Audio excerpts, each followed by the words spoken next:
आज मैं पुनः आपके सामने हाजिर हूँ, आपका राजेंद्र कामत। आज मैं क्लास 10 का पहला जो चैप्टर है रियल नंबर, उसको डिस्कस करूँगा आप लोगों के साथ। और मेरा यह प्रयास होगा कि मैं आपको इसके बारे में समझा सकूं, बोर्ड में कैसे क्वेश्चन पूछे जाते हैं इसके बारे में भी हम लोग चर्चा करेंगे। तो सबसे पहले आज मैं आपको जो टॉपिक है आज का, यह टॉपिक है रियल नंबर। तो सबसे पहले मैं आपको ये बताऊं कि रियल नंबर कहते किसको हैं। अब सबसे पहले आप देखिए, अगर हम पूरे नंबर सिस्टम की बात करें, तो रियल नंबर का मतलब क्या है? Real number means what? अगर कोई भी नंबर है, हम उसका स्क्वायर करते हैं और ये नंबर अगर नॉन नेगेटिव नंबर आता है, कौन सा नंबर? नॉन नेगेटिव नंबर, तो आप समझ जाइए कि ये सारे रियल नंबर हैं। अभी मैं एग्जांपल दे रहा हूं। सपोज दैट अगर मैं लिखता हूं -2 और मैं इसका स्क्वायर कर देता हूं तो ये मिलता है 4। मतलब ये 4 एक रियल नंबर है। यानी कोई भी नंबर जिसे हम मेजरमेंट में, काउंटिंग में, कैलकुलेशन में यूज करते हैं और जिसका स्क्वायर करने पर वो नॉन नेगेटिव आता है, तो आप समझ जाइए कि ये रियल नंबर है। अब सवाल यह है कि अगर दिन है तो रात भी है, रात के बिना दिन का अस्तित्व नहीं है। तो ठीक इसी प्रकार से अगर रियल नंबर है तो इट मीन्स इसका अपोजिट भी होगा। जी हाँ, तो हम इसे इमेजिनरी नंबर कहते हैं। इमेजिनरी, काल्पनिक, जिसपे जो कल्पना पे आधारित हो वो इमेजिनरी है। तो आपका प्रश्न होगा, अब हम कैसे जानेंगे कि ये रियल और इमेजिनरी में अंतर क्या है? तो रियल को पहचानने का तरीका मैंने अभी आपको बताया।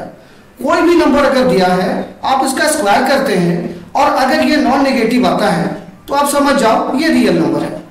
लेकिन अगर कोई नंबर ऐसा दिया हुआ हो जिसका स्क्वायर करने के बावजूद भी नॉन नेगेटिव नंबर नहीं आता है, अर्थात नेगेटिव नंबर आ जाता है, तो आप सीधे सीधे समझ जाओ कि यह इमेजिनरी नंबर है।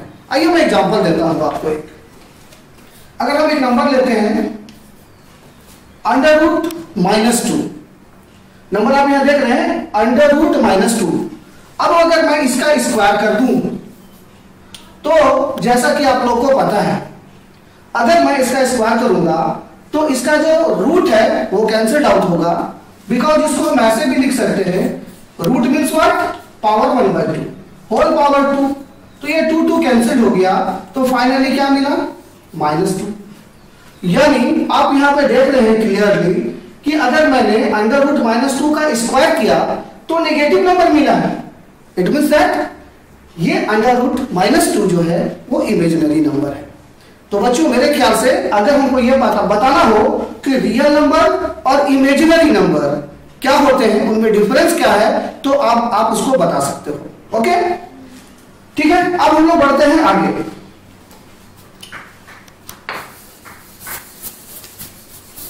अब जैसा कि मैंने अभी कहा कि कैलकुलेशन में हम रियल नंबर का इस्तेमाल करते हैं।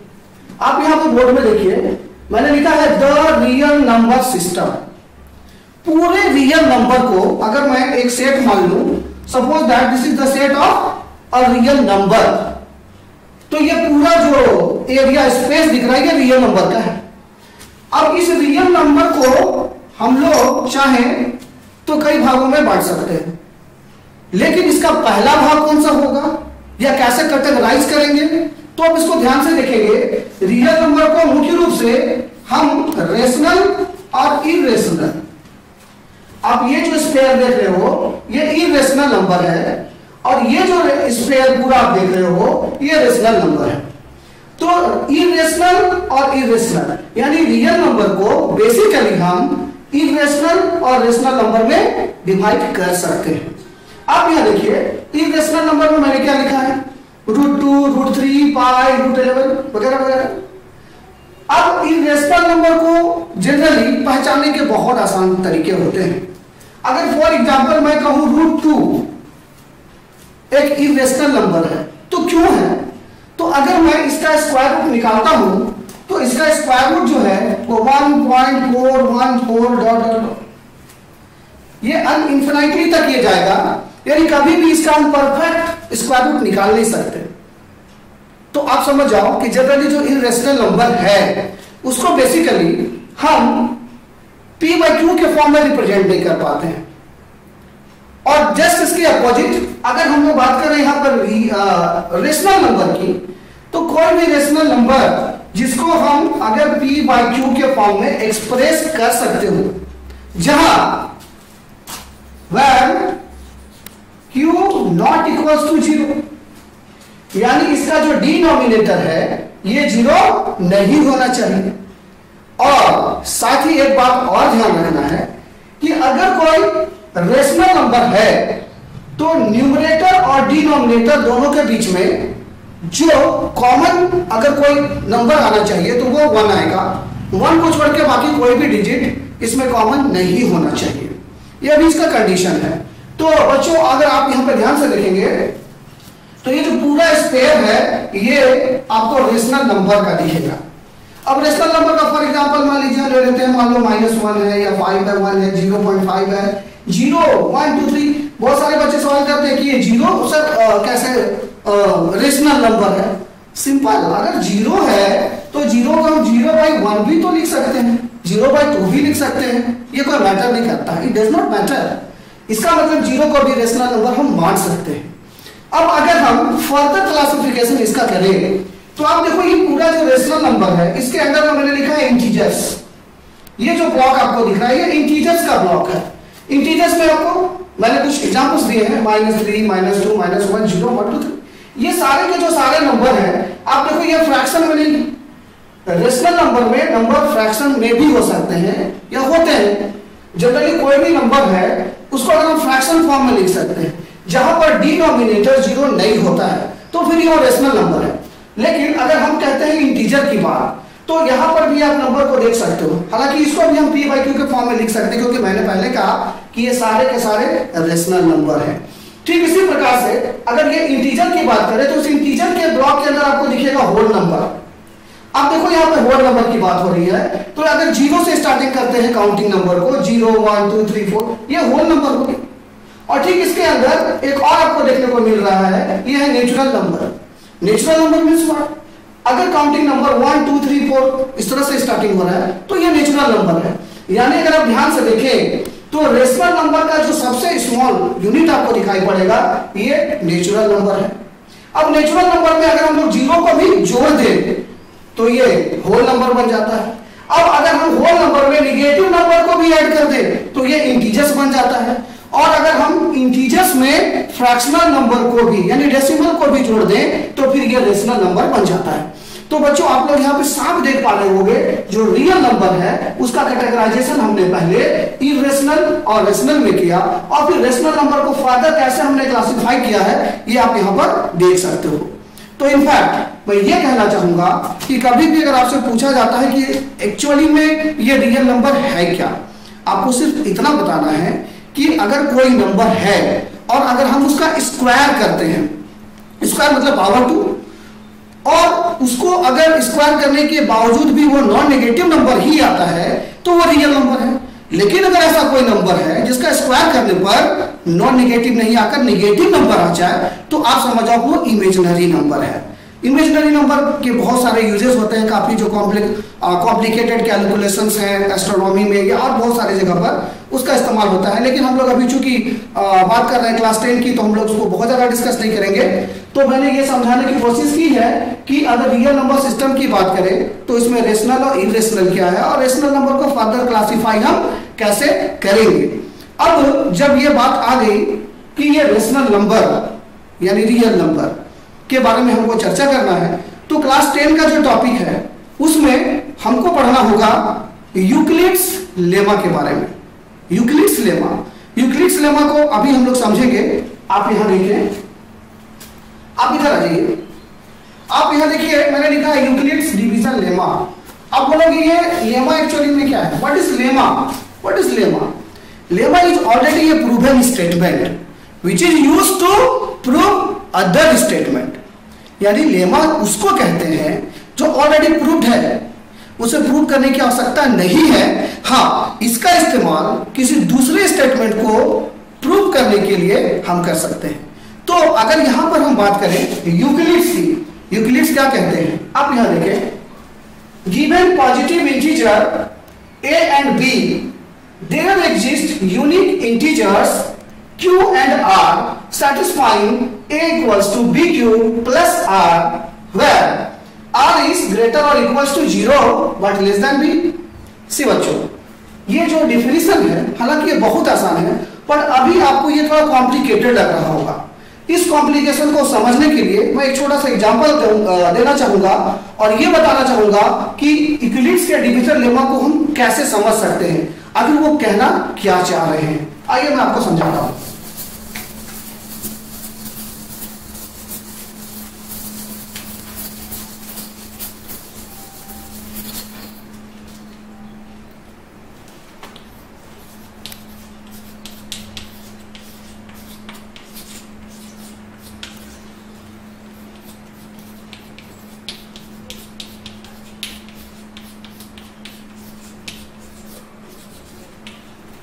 अभी मैंने यहाँ पे 1 से लेकर 20 तक लिखा है। ऐसा मैंने क्यों लिखा, इसको आप अभी देखें, यहाँ पे समझने का प्रयास करिए। चलिए, सबसे पहले अगर हम बात करें 2 के बारे में बात करते हैं। आप इसको, इसके अरेंजमेंट को आप देखिए। यहाँ पर 2 के बाद 3 आया, 3 के बाद 4 आ गया, मीन्स 4 2 का मल्टीपल है। 4 के बाद 5 आया, 5 के बाद 6 आ गया, मीन्स 6 4 का मल्टीपल है, सॉरी 2 का मल्टीपल है। ठीक इसी प्रकार से 6 के बाद 7 आया और उसके बाद 8, यानी 8 फिर से 2 का मल्टीपल है। अगर यहां पर मैं 2 को अगर फर्स्ट नंबर मानूं, 2n कहूं, वह n is a positive integer. अब यहां पर ध्यान से आप देखें, 3 जो है वो 2 से 1 ज्यादा है, तो 1 ज्यादा है मतलब इसको लिख सकते हैं 2n + 1। फिर आप आ जाए, यहां पर 4 है, तो 4 है मतलब ये 2 से 2 ज्यादा है, यानी ये फिर से 2n के फॉर्म में आ गया। अंतर क्या है, यहां पर n का वैल्यू हमने 1 रखा है और यहां पर हमने n का वैल्यू 2 रखा है। तो अगर n का वैल्यू आप 2 रखोगे यहां, तो 2 × 2 ये 4 मिल रहा है, तो देखो आपको ये नंबर 4 मिल रहा है। अगर हम लोग 5 की बात करें तो फिर से इसको हम लोग 2n + 1 लिख सकते हैं, क्योंकि यहाँ पे n का वैल्यू हमने 2 रखा है। तो अगर हम यहाँ पे 2 बैठाते हैं तो 2 × 2 + 1 4 + 1 यानी ये 5 मिलता है। अब इस पूरे काउंटिंग में 1 से लेकर कहीं भी आप चले जाओ, पूरे काउंटिंग में अगर 2 का अरेंजमेंट देखोगे एज ए पॉजिटिव इंटीजर, तो या तो फिर आपको ये 2n के फॉर्म में मिलेगा या फिर 2n + 1 के फॉर्म में मिलेगा। इसको छोड़कर और कोई भी फॉर्म आपको नहीं मिल सकता है। एकदम सिंपल सा कॉन्सेप्ट है बच्चों, एकदम ध्यान से देखो। 2 के बाद 3 यानी 2 ऑलरेडी 2 का मल्टीपल है और ये 1 ज्यादा है 2 के मल्टीपल से। फिर 2 के बाद 4 आया, यानी 4 2 का मल्टीपल है, लेकिन 5 2 के मल्टीपल से 1 ज्यादा है। तो 2 को अगर हम लोग रिप्रेजेंट करना चाहेंगे रियल नंबर सिस्टम पर, तो या तो आप उसको 2n लिखोगे या फिर 2n + 1 लिखोगे। ठीक इसी तरह से 3 का बात कर लेते हैं।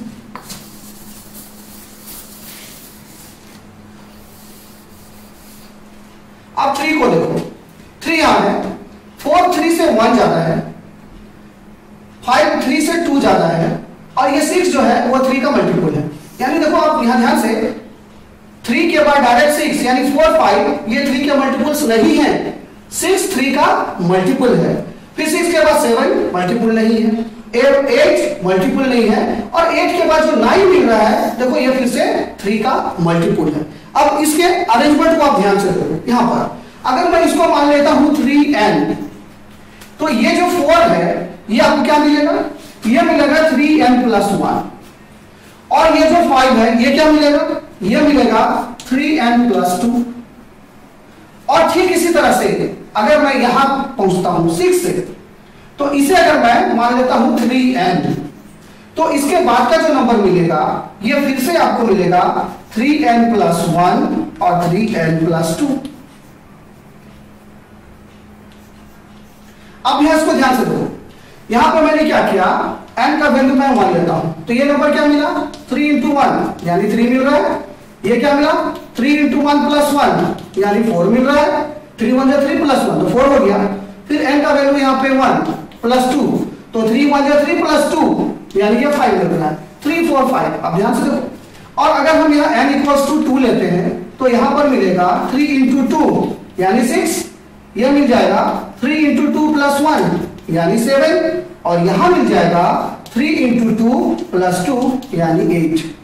देखो फिर से आप 6 7 8, और अगर फिर से आप यहाँ पे 9 में आना चाहोगे तो ये फिर से 3n का मल्टीपल मिलेगा। अगर आप यहाँ पर 10 में आना चाहोगे तो ये 3n प्लस 1 मिलेगा, और फिर अगर आप 11 में आना चाहोगे तो ये 3n प्लस 2 मिलेगा। आपको 3n प्लस 3 ये कभी नहीं मिलेगा। यानी अगर हम 3 की बात करें तो यहां पर हम 3 को कैसे प्रूव कर सकते हैं? अभी हम देख लिए कि 3n प्लस 1 3n प्लस 2। ध्यान दो बच्चों, एक बात बहुत क्लियर आपको यहां पे समझ में आएगा मेरी बात जो मैं कहना चाह रहा हूं। अगर हमने 2 की बात की तो जो नंबर मिला 2n और दूसरा 2n प्लस 1। अगर मैंने 3 की बात की तो नंबर मिला 3n प्लस 1 3n प्लस 2। अगर मैं 4 की बात करूं तो नंबर मिलेगा 4n plus 1 4n plus 2 4n plus 3। आप क्या समझ पा रहे हो इस सीरीज से? देखो, जो मैंने 2 लिया तो इसका लास्ट 1 तक गया है। यहां पर जो मैंने 3 लिया तो यह लास्ट सेकंड तक गया, यानी 3 से 1 लेस। अगर 4 की बात की तो यह लास्ट 3 तक गया, यानी आप यहां देख रहे हैं 4 से 1 कम। ठीक इसी तरह से अगर हम लोग 5 की बात करेंगे तो 5n plus 1 5n plus 2 5n plus 3 5n plus 4 तक जाएगा। फिर इसी तरह 6 7 8, यानी किसी भी नंबर को अगर आप अरेंज करोगे तो आपको एक सर्टेन पैटर्न देखने को मिलता है यहाँ पे। अब ये सर्टेन जो पैटर्न मिल रहा है ना, ये पैटर्न डायरेक्टली यूक्लिड्स ने इस स्टेटमेंट के थ्रू यहाँ पर समझाने का प्रयास किया है, जिसको हम लोग a equals to bq plus r कहते हैं। इसको कैसे समझेंगे? Let's see.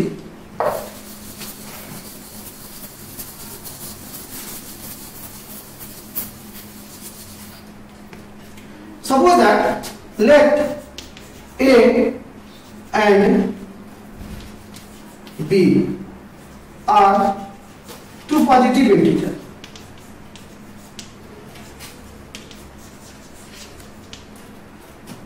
Suppose a equals to 5 and b equals to 2. Now take a look. If we divide a by b, यानी अगर हम a को b से डिवाइड करें तो b का वैल्यू क्या है? 2 है। a का वैल्यू क्या है? 5 है। तो अब कितने बार डिवाइड करोगे? 2 बार। 2 2 जा 4, रिमाइंडर क्या बचा? 1। अब अगर मैं आपसे पूछूं कि ये 5 हमको लाना है तो 5 लाने के लिए क्या करोगे आप? 2 को इससे मल्टीप्लाई कर दोगे, ठीक है? यानी डिविजन और क्वोशिएंट आपस में मल्टीप्लाई हो गया। अब प्लस 1 जो रिमाइंडर आप उसको जोड़ दोगे उसमें, यानी 2 इंटू 2 प्लस 1 कर दोगे आप। यहां पर आपको क्या समझ में आ रहा बात? ये जो डिविडेंड है, ये डिवीजर और क्वोशिएंट ये दोनों का प्रोडक्ट प्लस रिमाइंडर के इक्वल होता है। देखो 5 को हमने क्या माना है? a माना है। अगर मैं यहां a लिख दूं, ठीक है, b को मैंने क्या माना है? 2 माना है। तो ये मैं इसको अगर 2b लिख दूं, सॉरी इसको b लिख दूं, और जो क्वोशिएंट है ये क्वोशिएंट है एक्चुअली में, और इसको मैंने a मान लिया है, इसको b मान लिया है, इसको r मान लिया है। तो ये मेरा मिलेगा bq और 1 यानी रिमाइंडर r, यानी ये मेरा r। तो अब ध्यान से देखेंगे तो आपको ये अरेंजमेंट दिखाई पड़ेगा a equals to bq plus r, यानी bq प्लस r का मतलब क्या मिला यहां पर? अगर दो रियल नंबर्स हो, उसमें एक नंबर छोटा और एक नंबर अगर बड़ा हो तो दो कंडीशंस हो सकते हैं। कंडीशन क्या हो सकता है? या तो छोटा नंबर से बड़ा वाला एग्जैक्टली डिवाइड हो जाएगा, भाग लग जाएगा, या फिर कुछ रिमाइंडर छोड़ेगा। तो यहां पे समझने वाली बात यह है, अगर कोई भी इंटीजर्स हम लेते हैं और उसका अगर हम प्रोबेबल रिमाइंडर फाइंड करते हैं तो रिमाइंडर फाइंड करने का बहुत आसान तरीका है। एक छोटा सा एग्जांपल मैं देता हूं। अगर हम इंटीजर 2 की बात करें तो जो रिमाइंडर मिलेगा, जो रिमाइंडर आएगा वो या तो 0 आएगा फिर या फिर 1 आएगा। अगर हम लोग 3 की बात करें तो जो रिमाइंडर होगा या तो 0 होगा या फिर 1 होगा या फिर 2 होगा। अगर हम लोग 4 की बात करें तो जो रिमाइंडर होगा या 0 होगा या 1 होगा या 2 होगा या 3 होगा। ये बात समझ में आपको आ गई होगी। तो अगर मैं ये कहना चाह रहा हूं कि अगर हमको यूक्लिड्स का लेमा को यूज करना है किसी दूसरे स्टेटमेंट को प्रूव करने के लिए, तो ये बातें आपके दिमाग में होनी चाहिए। खैर, वीडियो को ज्यादा ना लंबा करते हुए आज मैं इस वीडियो को यही खत्म करता हूं और फिर अगली एक्सरसाइज जो कि सीबीएसई का है, जिसमें यूक्लिड्स लेमा का इस्तेमाल किया गया है क्वेश्चंस को प्रूव करने में, हम उसे प्रूव करेंगे। तो आज इसी के साथ इस वीडियो को मैं एंड करता हूं और होप करता हूं कि आपको ये वीडियो पसंद आएगा और मुझे इंकरेज करने के लिए यह भी उम्मीद करता हूं कि आप इस वीडियो को लाइक करेंगे, शेयर करेंगे और सब्सक्राइब भी करेंगे, ताकि मैं इसी तरह आपकी मदद करता रहूं। धन्यवाद। Thank you.